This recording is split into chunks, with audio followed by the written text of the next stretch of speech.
రోహన్ అనే పర్సన్ చాలా selfish and అలాగే చాలా దురాస్పరుడు కూడా. ఎప్పుడూ డబ్బు కోసమే ఆలోచించేవాడు. ఈ డబ్బు సంపాదించడానికి ఎంతటి మోసానికైనా తెగించేవాడు. అతని దగ్గర పనిచేసే వాళ్ళకి జీతం కూడా ఇవ్వడానికి ఏడ్చేవాడు. ఏ ఒక్కరికి చిన్న సహాయం కూడా చేసేవాడు కాదు. అయితే ఒకరోజు 50 బంగారు నాణేలు ఉన్న ఒక సంచిని పోగొట్టుకుంటాడు. రోజంతా వెతుకుతాడు కానీ ఎక్కడా దొరకదు. అతని దగ్గర పనిచేసే వర్కర్స్ యొక్క బ్యాగ్స్ అన్ని కూడా వెతుకుతాడు కానీ ఏం లాభం లేదు. 2 డేస్ తర్వాత ఒక 10 ఇయర్స్ పాప తన తండ్రికి ఒక సంచి దొరికిందని, అందులో 50 బంగారు నాణేలు ఉన్నాయని చెప్పి తీసుకొస్తుంది.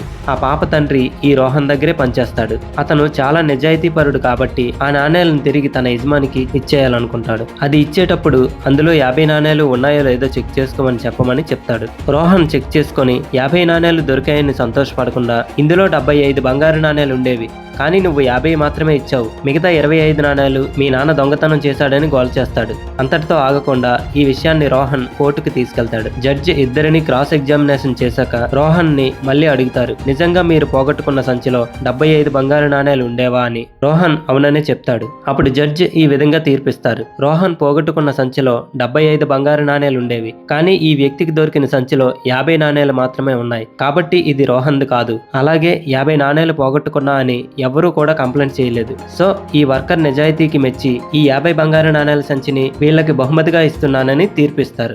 ఈ కథలో ఉన్న నీతి ఏంటంటే, మనం నిజాయితీగా పనిచేసినప్పుడు దానికి తగ్గిన ప్రతిఫలం ఈ రోజు కాకపోయినా ఏదో ఒక రోజు ఖచ్చితంగా దక్కుతుంది. అలాగే దురాశకు పోయి అతిగా ఆశపడినవాడు ఎప్పటికైనా ఆశపడిన దాంతో పాటు ఉన్నది కూడా పోగొట్టుకుంటాడు.